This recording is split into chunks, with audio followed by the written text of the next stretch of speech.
Recording this computer. Yay! Team call night. Hey guys. Okay, so super pumped for this call. All right, it is Wednesday, October 4th. Yay, October. Last time we chatted was September. And I'm so proud of everything that you guys did in September. We all know, we talked about September. It was a bogus month, and all of you showed up with such conviction and such heart. And I'm just so proud of you all for everything, for taking steps forward in life, in love, in business, in all of it. I'm so super duper proud of you. Many of you experienced some of the natural disasters like in the midst of it. And I just honor you so much for everything that you were able to do in terms of taking care of yourself, taking care of your humans that live with you and depend on you, and taking care of all the amazing people that we get to serve with this business. So yay, you guys. And here's to an amazing month of October, right? So fun. So you guys, I want the chat to be like blowing up tonight because I'm so pumped. I'm going to hop right into it. So I have my dear friend Liza Witonis on the call tonight. She is a wealth coach. She is basically my spiritual mentor. She's basically like my life mentor. Like what I have experienced through my friendship with Liza over the past couple months is just something that I am so eternally grateful for. And just to give you a little bit of a background, so Liza has a 2-year-old daughter, Lucy, right, Liza? She just turned 2. 2-year-old daughter, Lucy. She was a teacher prior to now transitioning into her role as a wealth coach and a stay-at-home mama with her baby, who is just the cutest, you guys. Like, oh my gosh, you got to go stalk Liza because, like, she's just amazing. Liza's got an amazing blog that she just wrote this beautiful article about her daughter once. So cute. Anyways, I digress. But Liza actually did not know that she was going to be ever stepping into growing her own business. My business coach and Liza's very best friend, Amber, basically told her, like, you're not going back to work. And just this beautiful story was born. So Liza, I'm going to actually ask you to share a little bit about that. But just so you guys know too, Liza is an Arbonne consultant. And so she gets us, right? Like she gets network marketing. She gets the mentality of the team. She gets being product of the product and loving what you do so much. So she speaks our language super duper well. And just to add like the cherry on top of the already beautiful pie, Liza is super energetically and spiritually focused. So yeah, she's going to talk finances with us tonight, but like we're going in deep. Like we've got some good stuff that is just naturally going to come your way because that's who she is. Like she just exudes goodness. So with that, I'm going to unmute you, my dear friend. Thank you for being here tonight. Oh, thank you. Thank you. Thank you. If you were in my household tonight, you may not think my 2-year-old daughter is as cute as she usually is in the pictures and Insta stories that I share. She slept 30 minutes today for her nap. And I had 2 calls scheduled during that. So that was fun. But like, you make it work, right? Real life. This is what it's all about. So thank you, Jillian. I just want to say thank you so much for welcoming me in on this call. I'm just so excited. You will see my nerdiness come out because I love what I do. I'm a natural born teacher. I was a teacher for 8 years. I taught 2nd grade for 6 and kindergarten for 2.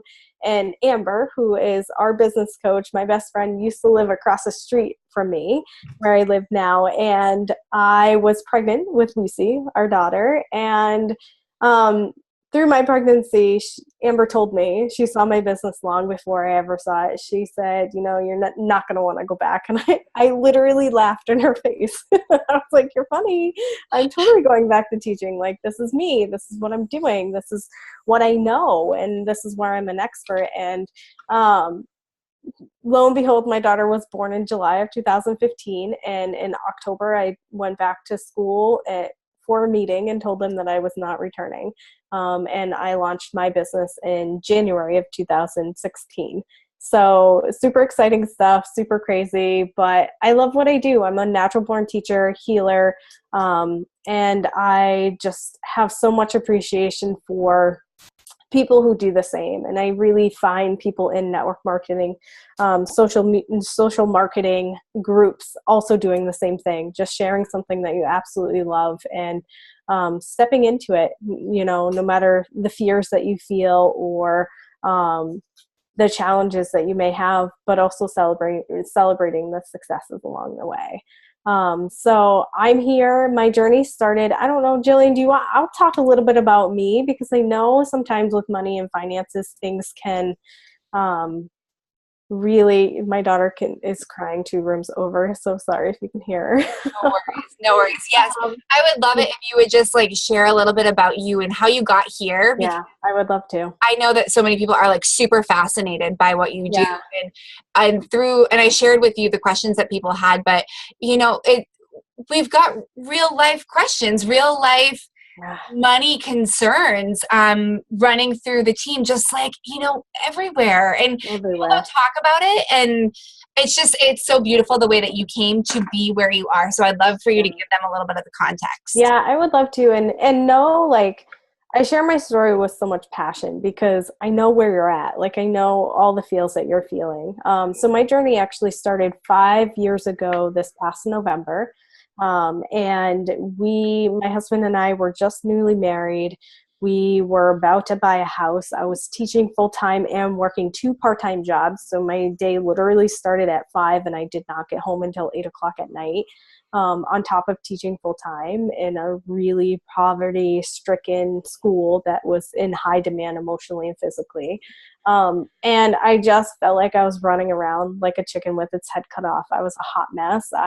By the end of the month, I had nothing to show for the money that I was making. I still wasn't even able to pay my student loans or any of my other bills. Like, I would really have to be like, look, Mike, my husband, I don't have anything. Like, nothing's left. And I had nothing to show, and I had no idea where anything was going. And then we started the process of purchasing a house and going through, shopping, looking for a house. And it was our financial awakening. When we tallied up our debt was over $300,000. Okay. Like, just through student loans, a few credit cards in there, our cars, like, it was a lot. Like, that's more than what we invested in our house. Our loan payment and debt payments were almost double what our mortgage was. And I was like, what? Like, how is this even possible? We were both 5 years ago. I was 28. I didn't know what I was doing. I was like, how? Like, we're already set up to fail right now. I didn't want it. I didn't want any of it. We tried talking about money, and every time, honestly, if you were a fly on the wall, you'd see me poking and asking because all I was seriously looking for was security and safety from him.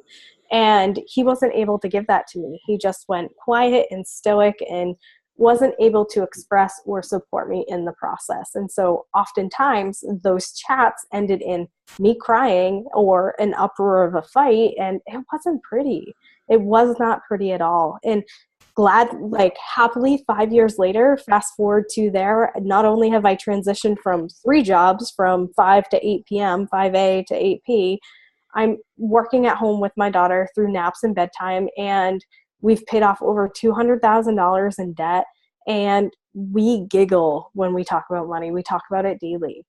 We have monthly money chats, weekly chats, daily chats, and it's never a point of contention. So we were able, through the work that we've done, take the wedge out of between us and put it on either side to build that pillar to bring us closer. And I started my business because I wanted to help other people along the way as well, do the same thing that we did, and really fill the gap of where I was seeking more through that process so that I could provide that for others. Amazing. Like, guys, like, hands up. Did that trigger anybody? Like, anybody else have those really uncomfortable conversations with a spouse or a significant other or family member? Like, I know it to be true. Like, we posted about it in the team. And I mean, I love, Liza, what you also said is like, you were looking for security. Like, you were looking for a feeling. You were looking for that sense of like being held, and finances, money itself, like the physical product, wasn't even the thing in the way, but it was everything in the way at the same time, because it was just the physical representation of all those negative feelings that you guys held at the time. Right, exactly. And a lot of it was misunderstanding, Yeah. not understanding where I was coming from, not understanding where he came from. You know, on my husband's behalf, he was taught not to talk about money. One of the first things his mother said to me when we were dating were, there's three things that you don't talk about in a relationship: sex, money, and politics. Well, she had two kids, so I was a little confused about the first one. Second one, I married her son and I understood, because he never learned how to discuss money. And so I was seeking something that it wasn't even in his like vortex of understanding how to deliver that to me, because it was never really shown to him. Yeah. And so taking a step back and saying, wow, okay, I get that. Now I'm approaching the situation completely different, right? Back then, 5 years ago, because I had no idea. And so just understanding that and taking that step back and saying, whoa, okay, cool. How are we going to navigate through that? And really leaning on him and him leaning on me and saying, look, like whatever is happening right now is scary. But if we don't do something about what we're doing now, the future is even scarier. And I'd rather face what we're doing now and go through and be vulnerable and have those raw moments and feel like I have that pit in the stomach and that I'm going to puke when I'm talking to you about this. Like literally, I remember sitting down at the kitchen table and just being like, I just need a break. Like I haven't eaten and I don't feel like I'm going to eat for a week because I feel so sick to my stomach. Like we literally had those moments, but being able to, again, lean into each other rather than having it be that wedge and saying, we just want this to be different, and just taking little baby steps through that. And you see the progress 5 years later. Thank God we did, because at that point we didn't even want children. I didn't want children. I was a teacher. Like I devoted my life to the children that I saw firsthand that needed me. But I never even knew that the ripple effect was going to be my own daughter. That's powerful. That's so powerful. Like, so what did you do? What was it? Like, what were the steps that you guys took? Because I mean, I've witnessed you both together in person, and it's funny, like seeing you guys now, like I can't imagine that, but we all have that, right? Like we all have those things that happen within our homes, within ourselves, within our relationships, that people can't necessarily see, but like, oh my gosh, like it's hard. So what are some things that you have done to, what were the first steps that you guys took? What got you here from there? Yeah. So the first place we did was we invested. So as an educator, and my husband went to school as an engineer, so his brain is completely different than mine, completely. We went directly to educating ourselves in terms of being able to take the next step. So we started with investing in ourselves and education, reading, downloading. We actually took a financial course together and said, look, like this is what we're doing. And then from there, like the first place that we started was really talking about our own personal story, about what we remembered about money, growing up and going through the stages of our life, so that actually laid the platform of both of us talking about money without the emotion directed towards each other. And so it allowed room for each other to understand and be vulnerable and share the emotions in which we have in reaction to money without even the other person being involved. That's amazing. So that was one of the first ones. The other thing that I want to say is just realizing that feminine energy and masculine energy interpret money differently. So feminine energy seek money through security and safety. They're looking for security and safety. So I know this to be true because my husband just broke his ankle in May. He's good. He's biped now. Like we're great. Thank God. He's okay. But in May, the first place I went to after the ER and we got home and my daughter went to bed, guess where it was? The budget. Yeah. I went straight to the budget and checked off and made sure that's security, that's safety, making sure that my I's are dotted and my T's are crossed. So I know that that's the energy that I'm seeking in the money conversation. Typically, when there's a masculine energy, you know, whether that be whatever form that is, they're looking to provide and to serve for you and the family. And so if that isn't being done in the situation at the current time, there is a big ego shaming, embarrassment type of feeling that's attached to that. And so I think going into those conversations, understanding where each of you are coming from the past history, right, of sharing your story along the way and different things that happen, good, bad, neutral, still share. And then going into the understanding of, okay, so if X, Y, and Z happen, these are the feelings, you can talk about this, that are attached to that. That allows you to have that solid foundation of, okay, this is where they're coming from. And for them to understand where you're coming from as well. So powerful. And I will tell you, I did this exercise the other night with Liza, and it's so helpful just to get, I mean, we're big journalers on this team. So like, it's so helpful to get those thoughts and those memories of what money has meant to you and how you've been raised with it and how you've felt about it your entire life and what big moments in your life trigger certain things in terms of money. Like I encourage you guys, like that's huge. Like just becoming aware of it for yourself, but also understanding that you live with people that have completely different things, right? Like right, exactly. Stuff. Right, exactly. And you know, there's next steps after that, you know, realizing and having the conversation individually and as a couple, you know, what are your values? What's most important to you? And I think having that open communication, conversation about what's most important allows the two of you to get on the same page as well. I love this. You guys, are you like I have a free gift if you're interested in this journaling activity to talk with your spouse or to open up. It's just that Liza Witonis /free gift. And it talks through the different techniques in which of rewriting your wealth story so that you can start that with yourself or with your partner or both of you. That's awesome. So yeah. I just posted that in the chat, you guys. So go check that out because that's amazing.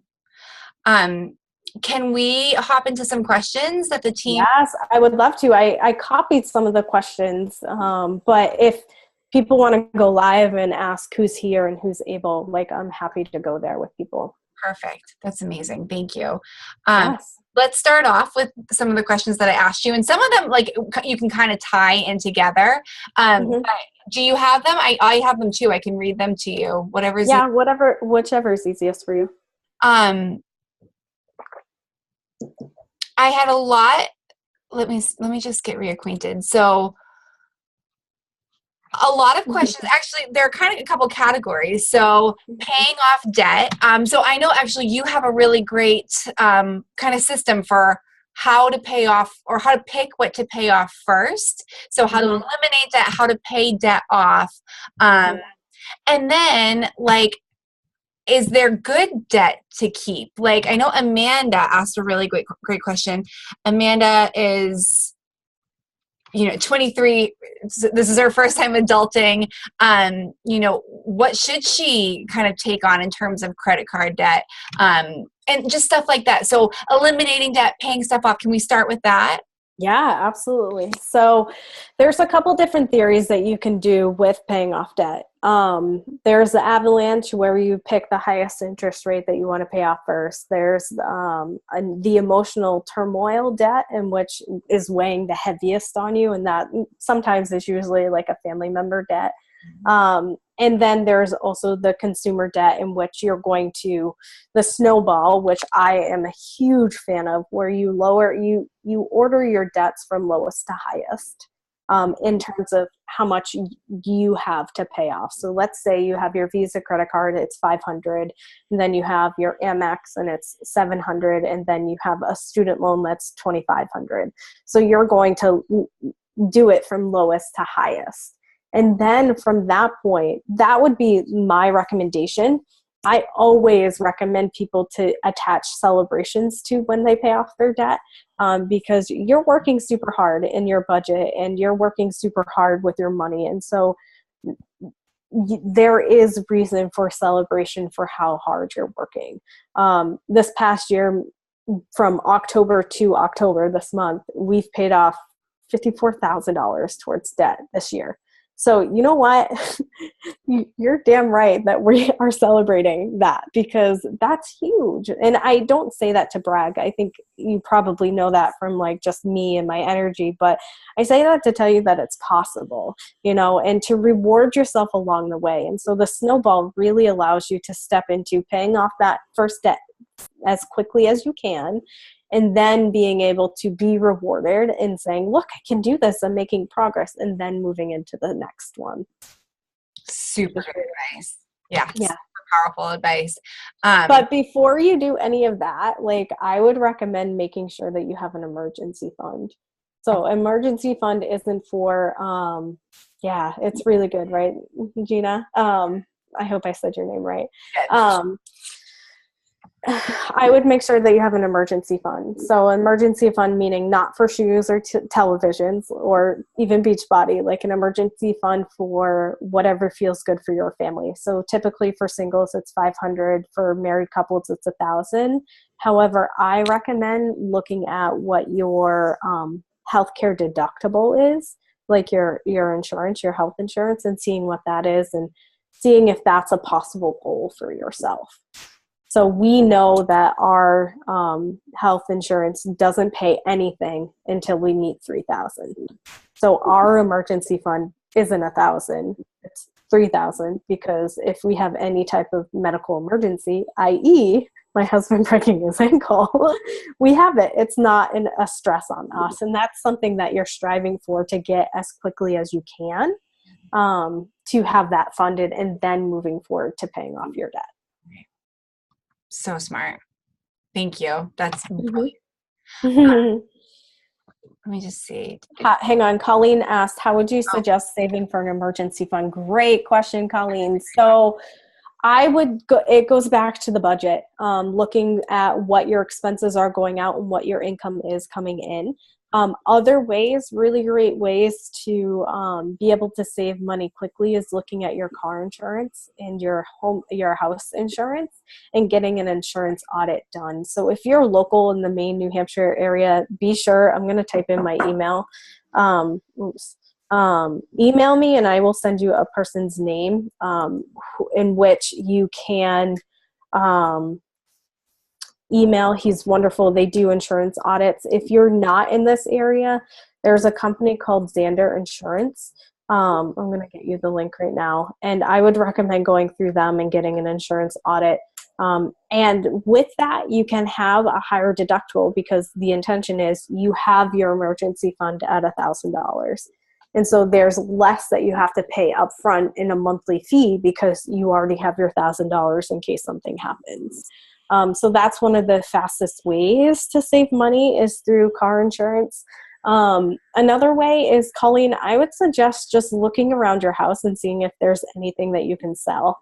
If you're not using it, like I know my house, we just decided to play musical beds and switch our beds around, and we sold, and cleaning up my office, we sold my desk, a chair that we gave to go with the desk, and we sold some backsplash tile in our kitchen, and we actually got $75 for all of that stuff just within 2 days of posting online and selling. So really look at what you already have and what you're no longer using, and see if any of it is of value, and then going from there. If not, it's an opportunity to dive into your budget. Can I share what I did after? So one big thing for Michael and I, it was getting rid of a huge credit card that got, honestly, like you guys, like full disclosure, like it got piled up very, very quickly. Just over the course of a few months, they do, right? And Liza, thank God, like reassured me, like that happens, and it's just being mindful of it. But the first thing that we did was we had a jar full of change that we've literally had for years, right? And we were like, all right, time to roll those coins. And we brought the change in and we put that toward our debt, because that was our first thing. But if starting a savings account or an emergency fund, like you could do something like that, even like saving change that you have in your pocket and putting it in one place and then doing something with it, maybe at the end of the month or whatever feels good. Like that just felt really good for Michael and I to do.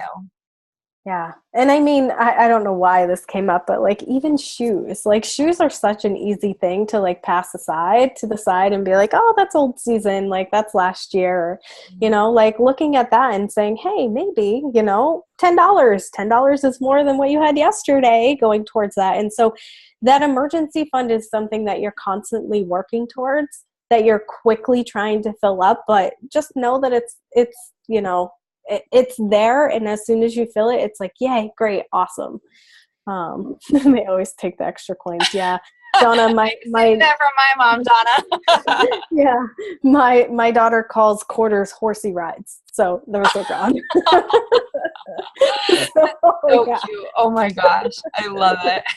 Yeah. Great questions. I love it. Let me see. A couple other things. So, Colleen, does that answer? Colleen asked a really great question in the team page. She said, what is the best way to start saving money? And she said, hypothetically, if someone in her family had a wee bit of a spending problem in the past. So, Colleen, can I ask you, is that something that you need more guidance in terms of like how to have a conversation with that person, or like legit you just need to start learning how to save? Oh, my dear Jillian. I love you so much. So very much. I love you so very much.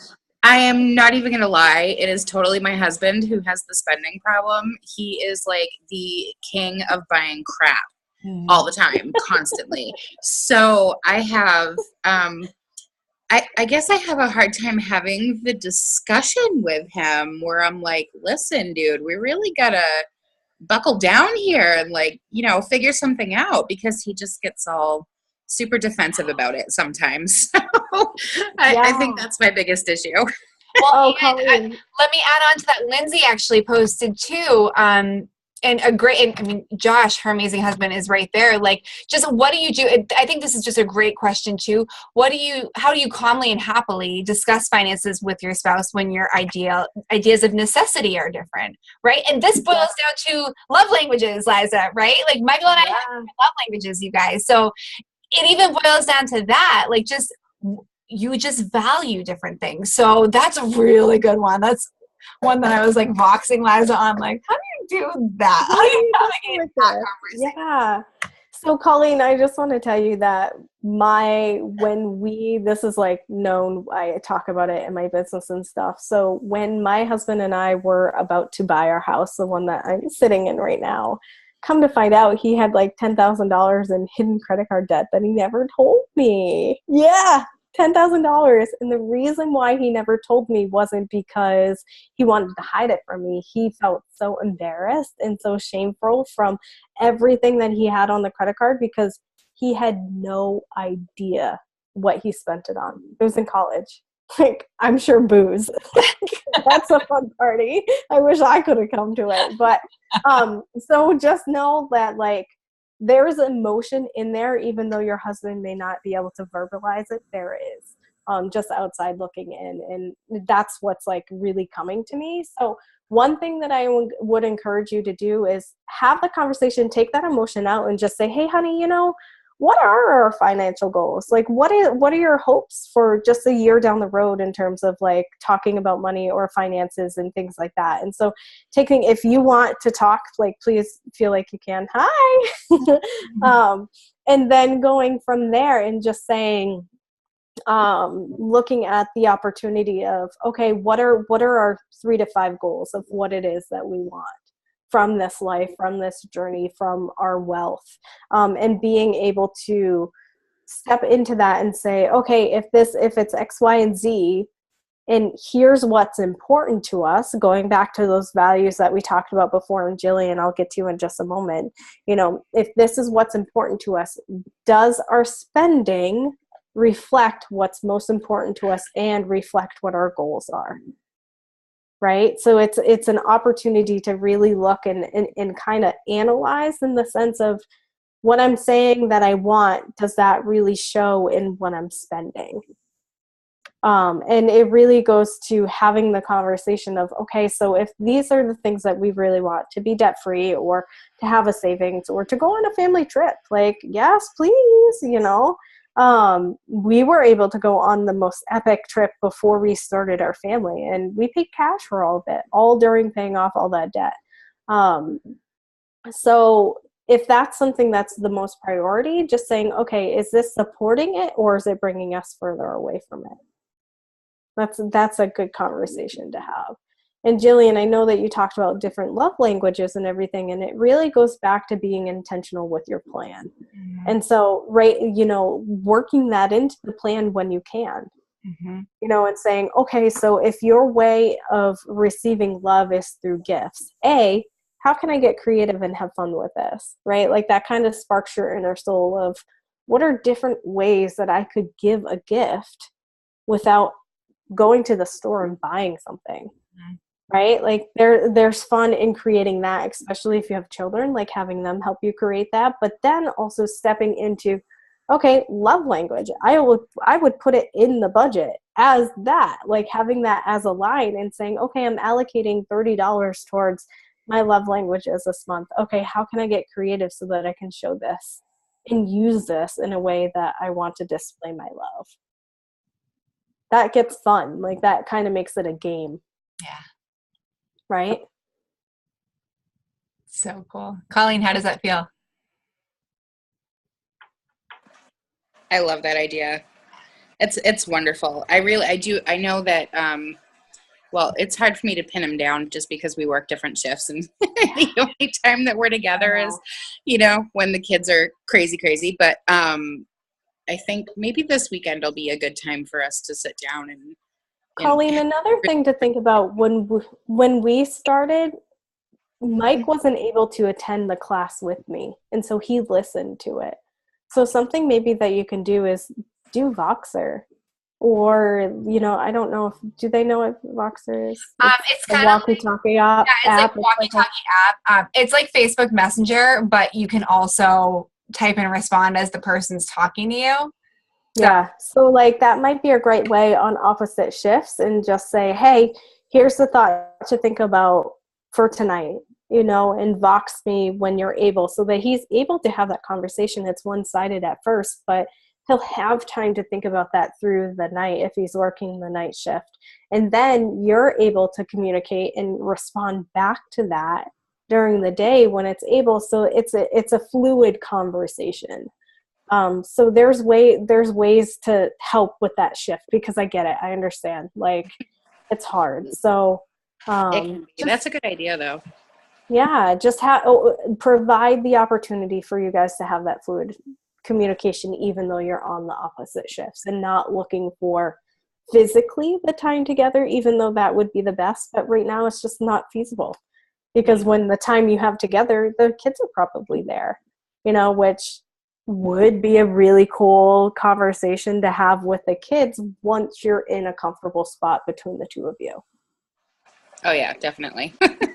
Yeah. But think about the opportunities later on, like maybe even just a year or 3 months of what's your husband's name, sweetheart? JT. Like once you and JT start talking, like think about the opportunities that you're providing for your children, just talking about money in the household. Oh, yeah. In a healthy, positive way. Yeah, because now it's pretty negative. Most of the conversations are pretty negative, and I end up in tears. Mm-hmm. So, yeah. Sister, I hear you. I completely understand. 100%. I was there too. Yeah. So good. Can we shift gears into how to save for and plan for vacations in advance, right? Because I know that for me, and I don't know if anybody else feels like this, so when I think about finances, I still have a hard time thinking about all of it working together. Like my mind is like, I'm just paying off debt. And Liza, how I'm programmed. It's like all or nothing, right? Like that's you guys, it's like the 21-day fix. It's like I'm following the meal plan 100% or I'm not, right? Like, so it's the same thing. So how do you save for a vacation? How do you plan that if you're trying to grow your savings account for your emergency fund and you're trying to pay off debt and there's not a ton of wiggle room? Like, how do you incorporate that in? How do you give yourself grace throughout that process? Lindsay kind of started off that question, but I just think this was a great segue into that. Yeah, and it really comes down to being super intentional about where your money's going. And by intentional about where your money goes, it goes back to that B word, budget. You know, a lot of people don't like it. A lot of people think of it as like really like, oh, I can't do this, or it's restrictive. And actually, like, I see it completely the other way around, because once you lay out what you need to run, they call that the four walls, what you need in order to run your life through, you know, the monthly expenses, your house, your car, clothing, and food. Like, those are your four walls in terms of, you know, being able to step into your budget. Once you lay that out, then you know what leftover money you have. And compared to what your income is coming in. And then deciding from that leftover, okay, I want personal money. I just saw Dunkin' Donuts come in. Here, I save a little money each week just by giving up Dunkin's every morning. A little money, Colleen, that would be a lot of money. Yeah. We made that shift too, very quickly when we realized how much we actually spent on it. So even just being able to be that intentional so that you're getting your personal money and being able to spend that money on whatever it is that you want, because whether or not you allocate it to yourself, you're going to spend it anyways. And so the budget is actually like a real live document. It's living, you're referencing it. It's something that comes up weekly. And something that is visited the month after. And so after laying out your four walls, the expenses and subtracting from your income, then you'd look at the surplus and say, okay, what's left over, right? And then from there, you get to choose where you want to put it. If you want to put a little bit extra towards debt, have a little bit of that go towards your family vacation or Christmas or whatever is coming up and whatever is closest to you, in terms of emotional turmoil or just what really sparks your heart on fire. You get to choose, rather than having your money just disappear because you don't have a plan for it. That feels better, that I get to choose where our money goes, rather than just having it disappear and saying, I don't know where it even goes. Like, I have no idea, and not having that option of saying or telling it where to go. I love that. And I love that you just gave Jessica a really powerful, Yay, Jess. like, yeah. And I have felt the same way, like, and still now, I mean, having established a budget with Michael and I, like, there are still times like we can't do that. And it's like, wait, like reframe, like, that's not true. It's that. I challenge you when you say that. And even when you say like, I can't afford it, I challenge you, because if you really wanted to, you'd figure out a way, just like making Beachbody work. Yeah. And the 21-day fix, like, you would figure out a way. If it was part of your values and something that lights your soul on fire, you would figure out a way. Mm-hmm. Right? And so anytime I can't afford that, stop yourself and say, hey, is that really true? Or is that just not part of what's important to me right this moment? And oftentimes that's it. Same with, ooh, that's really expensive. I don't even say, those language, like that language right there is not allowed in this house. And I have to remind my husband often. I'm like, what is this? It's not that you can't afford it. We're just choosing to put our money elsewhere. And that's okay. If that doesn't feel good to you, then you need to use your words and tell me, and then we can make shifts, because we can do whatever we want with our money, whatever feels great to you in the moment. Does that mean like going and charging $2,000 on your credit card? No, but if you want to put $2,000 towards an Italy trip, that's important to you right now, and that's okay. Mm-hmm. Right? So it's the intention. So to me, like, having the clarity around what your expenses are, what's coming in, and what you have left over allows you to have that focus towards what feels good, those values, what's important to you. Whether it's family vacation, going to Italy, or paying off debt, or doing all of those things all at once. Like, you get to choose because you're being so intentional about where you're letting your money go and giving it a purpose, giving it a job, giving it a meaning. Ooh, can we go here? Okay, so now that we're like, all right, now we're in it. Now we're in like so let's talk about this, because how many conversations do you guys have with people saying that they can't afford Shakeology?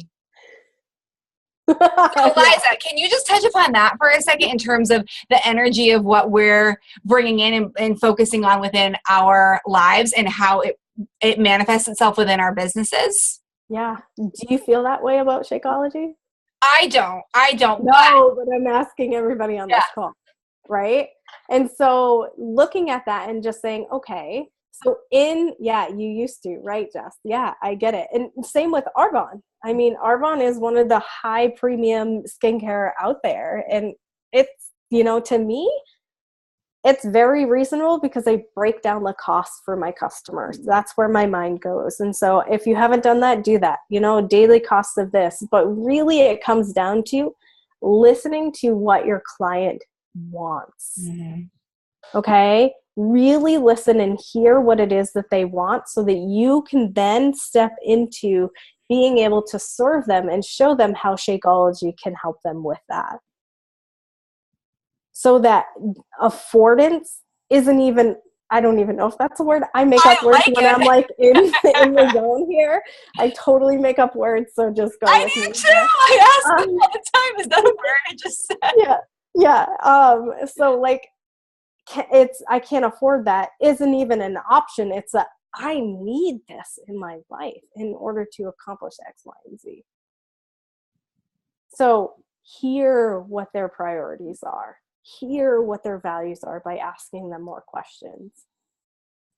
I love it. Oh my God. Doesn't that make sense? It makes so much sense. It makes and to me too, like when we are in a state of turmoil within our own finances, I feel like it's during those times that we get more of the pushback on. It's just, what you focus on is what you see most of. So like when you are struggling with whatever's going on within you, that's what's kind of reflected back to you from customers, clients, anything like that. Yeah, Jessica, I agree. And even like naming it as turmoil, like I want you to really take a step back because you're naming it as that. Mm-hmm. And so really say, hey, okay, because to me, like, I feel that money is constant flow. It's like energy, like the rooms that all of you are in right now, the light that's running through, the electricity that's running through, the energy that's running through is always in constant flow. And money is meant to be in constant flow. We have the option to turn the light on and to turn it off.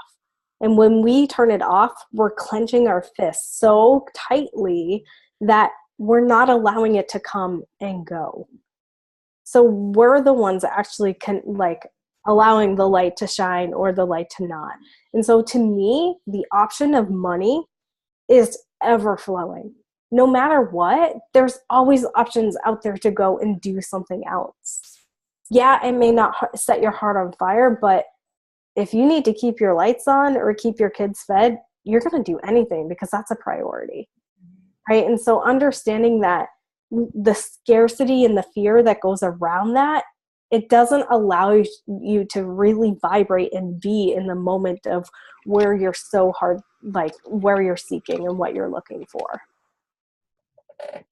I love so much too the comment that you made on Amber's podcast about, money has a job. Money's job is to come and go. And it's when you take ownership of that and you step into how you want for it to come and go, how you choose for it to come and go within your life. Like that's when you're stepping into your power, right? Yeah, that's the empowering part of it, because when you have that clarity and the focus of what it is that you want and you understand what's going out and what's coming in, you get to choose. You give that dollar a purpose. When you're not giving that dollar a purpose, it's almost like you're being irresponsible and not doing your homework because you're just saying, okay, here's my money. I see 200. Next time you look, you have $1. And you have no idea where $199 went. right? And so being so intentional with choosing where you want that money to go allows you to be empowered by what you're doing and what you want to do. So I don't know. I'm just reading Sharon. Yeah. I thank you for helping me with finances because I'm supposed to look at my spending. Yeah. That's awesome, Sharon. Way to go. Like, pat on the back. That's amazing. It wasn't that, yeah, it was mindset. Exactly. And so, like, to me, when I get to play with the numbers, I'm like, ooh, yay, numbers. But my favorite part is to really dive into the habits and the behavior behind the numbers. Because the zeros attached to your income don't matter. They're going to keep growing or not. But the habits and the behavior behind that is really where the wealth lives. Mm-hmm. It's so profound. It's so awesome. Mm-hmm. One, I guess, final question pertaining to Amanda. So Amanda made a comment like, I need to figure out a budget for myself. Like, I need to do this. And Amanda's 23. She just graduated college. And so you talked about the 4 walls. Like, what would be your top recommendations, Liza, for like what to consider with budgeting? Yeah, so there is a great spreadsheet out there in terms of percentages, in terms of your income. I don't have it off the top of my head, but Amanda, if you email me, I can send it to you so that you have an idea. But, you know, I think housing is like 15 to 25%, 25% being on the higher end of it in terms of looking at to see what's reasonable for you. And then going from there is doing a budget, like looking at what the expenses are, what you're bringing in, and then saying, okay, this is what my intention is in terms of that. And even with car and let's see, it would be car, it would be clothing to an extent, right? And then food and health insurance would probably be in there. So it's house, travel, food, and then clothing. Those are the 4 walls. So there is a specific percentage that you could look at as a reference to have a good idea. So just shoot me now, sweetie, and I can send it to you. Okay. Right. Just want to give like Colleen kudos like to the cable. That was one of the first things that we had go. And Sharon, I saw that you said, you know, no more credit cards, eating out, which is a choice, right? And it makes eating out such a luxury now when you go, right? There's so much appreciation and gratitude around it when you're able to go, which is good. Yeah. Food. Colleen, I hear you. That's usually one of the first like line budgets that I work with my clients is the food. Be intentional. Pay cash. Yeah. And the cash allows that extra barrier subconsciously of asking yourself, is this really something that I feel is important to me right now? Mm-hmm.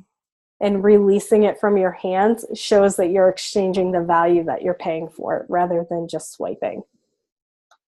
That's my encouragement. Yeah.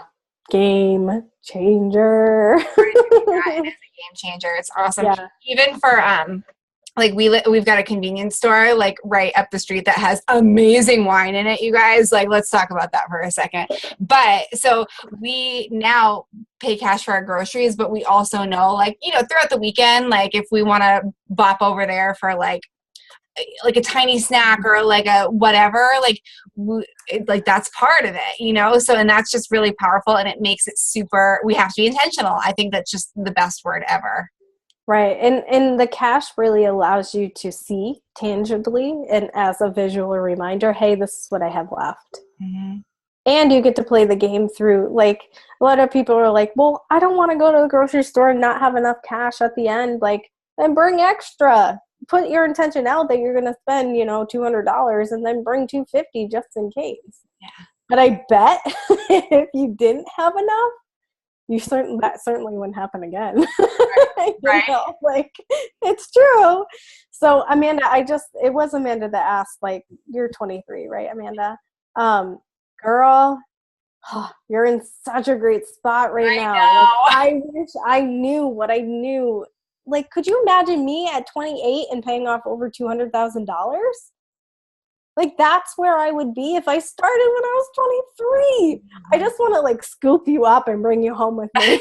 But there's so much potential with where you're at, sweetie. And like, don't get overwhelmed. Just really baby step it through the way. And so you're in such a great opportunity right now to really take a hold of the finances that you have, and the skills that you have, and to be able to lay that wealth journey for yourself, and to like really instill those habits and patterns. Like, that makes me so excited. Well, and like, we won't dive into this too, but this just triggered for me. You guys, we also work in a business where like, if we want to make more money, we can. Like, the opportunity is there. So you want to grow your budget, like opportunities within that, then do more within the business. Not do harder, not force, but like step into it more, step into it more presently and with more of an open heart and more willingness to receive the people, the opportunities, and the money that comes with it. Right. And so that's what I love doing with my clients is I actually just did this the other day with an entrepreneur, is stepping into what the expenses are and what the goals are. So hers is to pay off her debt. And so looking at it and breaking it down and saying, hey, you know what? Like, this is one new client. You could pay off this debt with just one new client. Or this is like 2 bags of Shakeology in terms of what you would make for commissions from that. That's powerful. When you put it like that, it's like, whew, yeah, let's do it, right? And it puts it out into the universe, God, spirit, source, whatever you believe in, that's what you're going for. Attach a number to it. Let them know what it is that you're ready to receive. Because if you're just like, I want to pay off my debt, but you don't attach a number to it, it's confused. It's conflicting. So get specific and say, hey, this is what I want.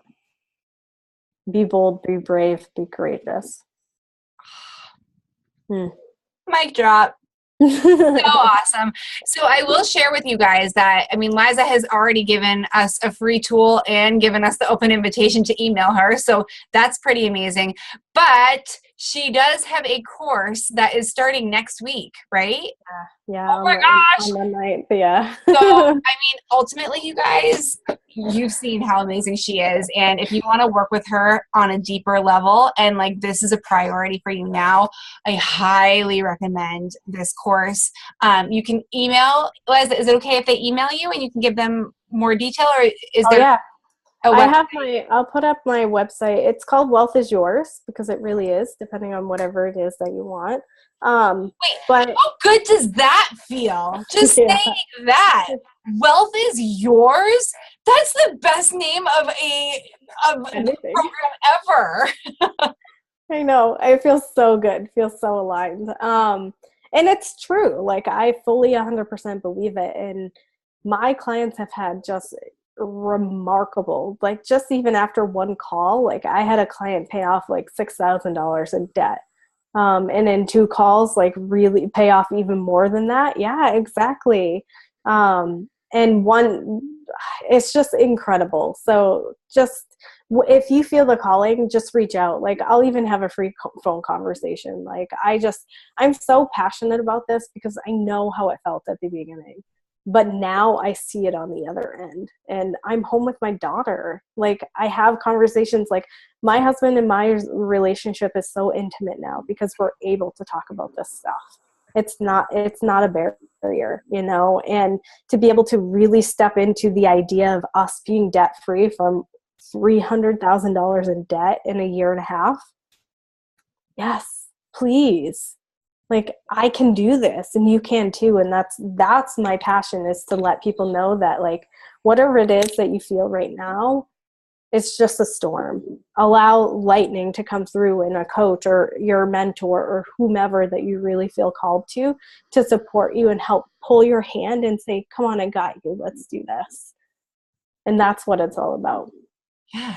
It's so beautiful. It's so beautiful. And I will share with you guys, like Liza's got payment plans for her course, and she's just got, I mean, she holds you and she loves you, and it's like our team. It's like Liza is just an extension of the way that we function and the way that we serve our people. And that's why I wanted to introduce her to you guys, because first of all, this conversation is bomb.com, but also to open your eyes to, and your hearts to opportunities that are there available to us, that like, instead of worrying and wondering, like there are people that can help, and that's really powerful, right? Yeah.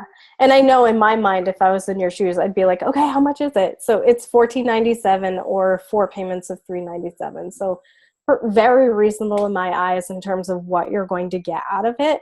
But the questions that I just ask is, 7 out of 10 people live paycheck to paycheck.